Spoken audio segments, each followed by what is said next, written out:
Et quand la tristesse arrive, je sais tu es là, toujours près de moi. Bon jeudi, bienvenue à votre émission de la Victoire de l'amour. J'espère que vous allez bien ce matin. Et j'aimerais saluer d'une façon particulière aujourd'hui, et ça c'est grâce à Internet, évidemment, la magie d'Internet, nos amis français qui nous écoutent en France. Je sais que vous êtes très nombreux, alors je vous souhaite la bienvenue ce matin, cet après-midi pour vous évidemment. Et on rejoint immédiatement notre ami Pierre-Luc Bordelot.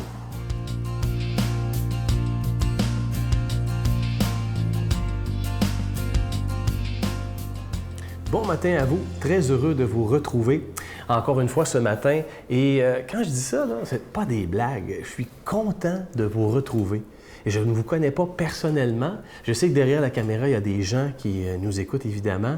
Et je prends le temps de vous le dire, ça donne beaucoup de sens pour moi de faire cette chronique. Et j'espère que vous le dites entre vous aussi, j'espère que vous partagez ça. Merci de me donner du sens. D'ailleurs, Nathalie me partage un donneur de sens qu'elle a. Et quand elle me l'a dit, j'ai fait « merci, c'est tellement vrai ». Elle me dit « mon donneur de sens à moi, c'est la nature ». Lorsque je me retrouve en nature, c'est un bain de sens. On va le dire comme ça, c'est incroyable. Je vous lis ce qu'elle m'a écrit. « Pour revigorer mon esprit, je dois sortir dehors et aller dans la nature pour me rappeler, écoutez ça, le mystère de la création. » Quand même, hein? Je me rappelle que je ne suis pas seul, que Dieu m'accompagne, qu'il m'offre un paysage, de l'air pour respirer et une terre pour exister. Je suis sûr que vous avez eu ce feeling-là, en haut d'une montagne, sur le bord d'une rivière, un paysage incroyable. Il y a quelque chose là-dedans qui ne vous appartient vraiment pas, mais qui, en même temps, fait partie de vous. Pourquoi ça ne serait pas Dieu, ça? Pourquoi ça ne serait pas la nature, comme ça, à sa pleine expression, la création qui est là pour nous? Je trouve ça incroyable. Merci pour la suggestion. Merci de me rappeler à quel point c'est vrai. Mais ma question, parce que Nathalie le fait, est-ce que vous allez dehors? Est-ce que vous profitez de la nature qui vous entoure? Hein? Est-ce que vous saisissez ça, ce mystère-là de la création, pour laisser le sens vous envahir? Et ça, c'est quand même assez particulier. Moi, j'ai une femme qui adore aller jouer dehors.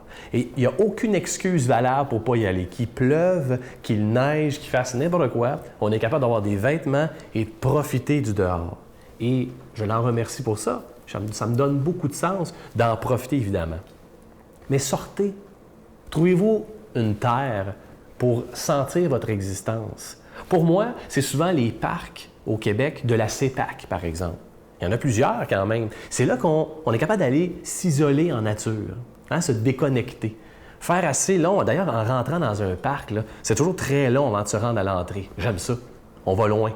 Puis ensuite, il faut encore faire beaucoup de marches pour éventuellement se retrouver seul dans la nature. Accompagné ou peu importe, mais prendre ce bain de nature-là, sentir, comme Nathalie l'écrit ici, qu'on a de l'air pour respirer. Juste ça. Que tout ce mécanisme-là se mette en place pour que nous, on puisse vraiment les savourer. Ce que j'aimerais que vous fassiez, c'est de me partager vos lieux de nature, vos lieux de sens, pour, comme Nathalie, vous puissiez vivre ce bain de sens. Notre Père qui es aux cieux, que ton nom soit sanctifié, que ton règne vienne, que ta volonté soit faite sur la terre comme au ciel. Donne-nous aujourd'hui notre pain de ce jour. Pardonne-nous nos offenses, comme nous pardonnons à ceux qui nous ont offensés. Ne nous laisse pas entrer en tentation, mais délivre-nous du mal, car c'est à toi qu'appartient le règne, la puissance et la gloire, pour les siècles des siècles. Amen. Le Seigneur est mon berger, je ne manque de rien. Sur des prés d'herbes fraîches, il me fait reposer. Il me mène vers les eaux tranquilles et me fait revivre. Il me conduit par le juste chemin pour l'honneur de son nom. Si je traverse les ravins de la mort, je ne crains aucun mal, car tu es avec moi. Ton bâton me guide et me rassure. Tu prépares la table pour moi devant mes ennemis. Tu répands le parfum sur ma tête et ma coupe est débordante. Grâce et bonheur m'accompagnent tous les jours de ma vie. J'habiterai la maison du Seigneur pour la durée de mes jours. Je prends quelques instants pour vous parler de ce magnifique cadeau du mois de novembre. Il s'agit de l'Ange de Noël, collection 2016. Je sais qu'il y en a beaucoup d'entre vous qui les collectionnent depuis déjà plusieurs années. Cette année, il est très, très beau. Il a été fabriqué sur mesure à notre demande pour la Victoire de l'amour, donc vous ne le trouverez pas nulle part ailleurs, ça c'est certain.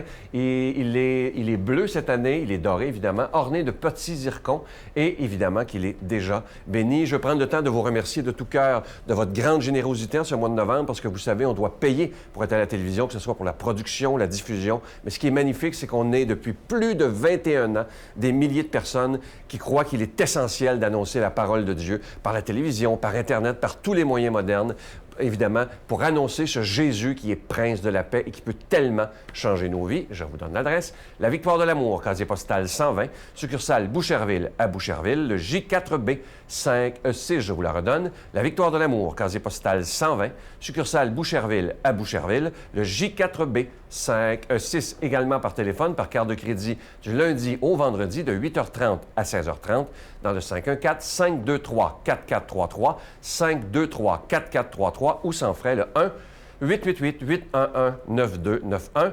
1-888-811-9291, et aussi sur notre site Internet, le www.lavictoiredelamour.org. Alors moi, je prends le temps de vous remercier. Je vous rappelle ce magnifique cadeau du mois. Il s'agit de l'Ange de Noël en épinglettes. C'est la collection 2016. Je vous rappelle qu'il est orné de petits zircons et qu'il est déjà béni. Et je prends le temps de vous dire des milliers de fois merci de tout cœur de votre grande générosité.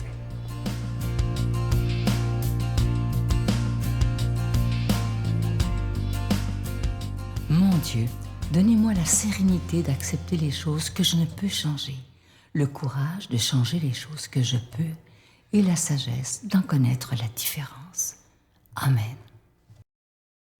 Aujourd'hui, la parole de Dieu est proclamée par quelqu'un qu'on apprécie énormément. C'est un beau vent de fraîcheur, Brigitte Bédard.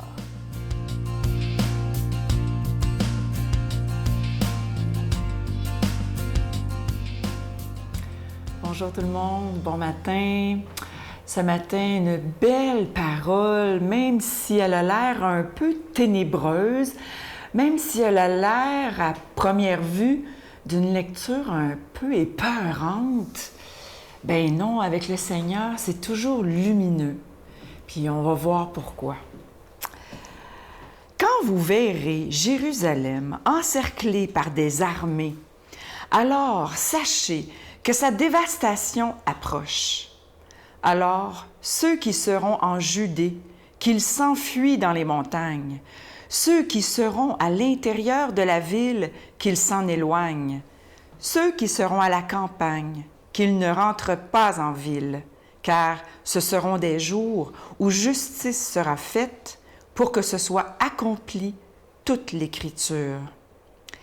Quel malheur pour les femmes qui seront enceintes et celles qui allaiteront en ces jours-là, car il y aura un grand désarroi dans le pays, une grande colère contre ce peuple. Ils tomberont sous le tranchant de l'épée. Ils seront amenés en captivité dans toutes les nations. Jérusalem sera foulée aux pieds par des païens jusqu'à ce que leur temps soit accompli. Il y aura des signes dans le ciel, dans le soleil, pardon. Il y aura des signes dans le soleil, la lune et les étoiles. Sur terre, les nations seront affolées et désemparées par le fracas de la mer et des flots. Les hommes mourront de peur dans l'attente de ce qui doit arriver au monde, car les puissances des cieux seront ébranlées. Alors, on verra le Fils de l'homme venir dans une nuée, avec puissance et grande gloire.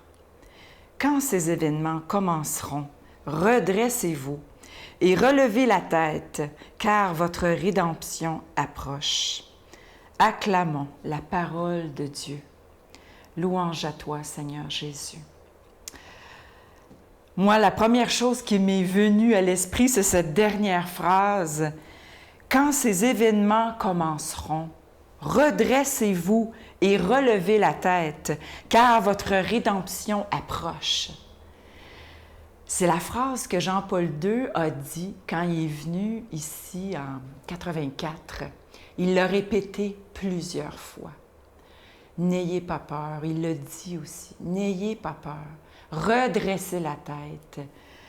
On pourrait même dire, réjouissez-vous, parce que là va arriver la grande délivrance, la délivrance finale. C'est sûr que dans cette écriture-là, on fait référence à l'Ancien Testament, on fait référence à l'histoire où Jérusalem a vraiment été saccagée, où le peuple juif a vraiment été dispersé dans toutes les nations païennes. Mais c'est pas juste historique, on le sait. Il y a toujours un côté où le Seigneur nous parle personnellement dans sa parole, tout le temps.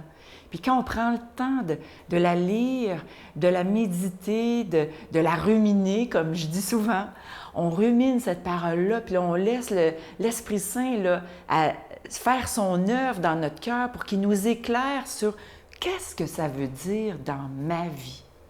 On parle de la parousie, là, c'est le grand retour en gloire de Jésus quand il va revenir à la fin des temps. C'est sûr qu'il y a ça aussi, donc ça peut paraître épeurant, mais quand on a vraiment la foi, quand on croit vraiment en Jésus, on n'a rien à craindre, parce qu'on sait que les douleurs vont, à un moment donné, se transformer en joie, en lumière.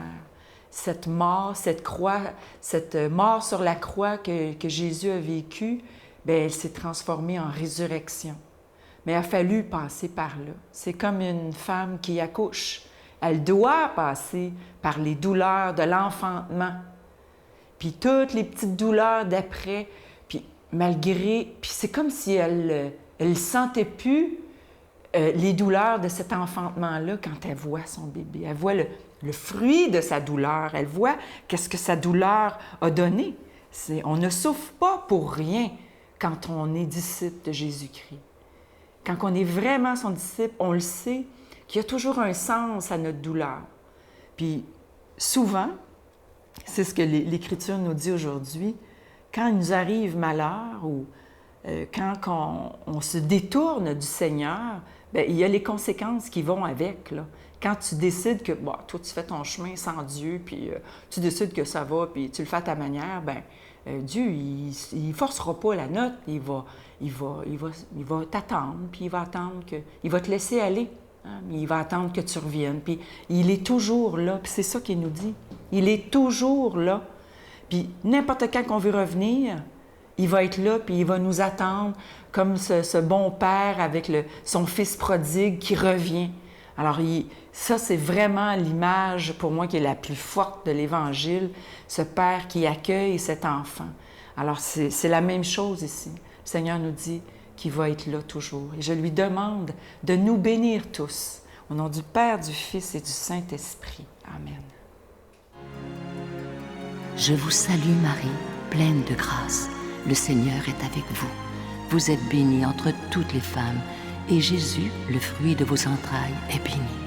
Sainte Marie, Mère de Dieu, priez pour nous pauvres pécheurs, maintenant et à l'heure de notre mort. Amen. Je vous laisse avec une belle petite pensée qui dit ceci, et c'est tellement vrai, c'est une pensée de Oprah Winfrey.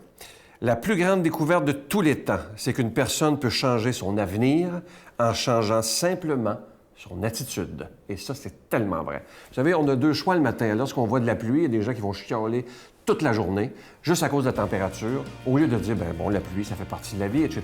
Alors, si on décidait justement de changer d'attitude, et comme je vous dis souvent, de regarder ce qu'il y a de beau et de grand dans le monde, parce qu'il y a de très belles choses dans le monde, pas juste des mauvaises nouvelles. Bye.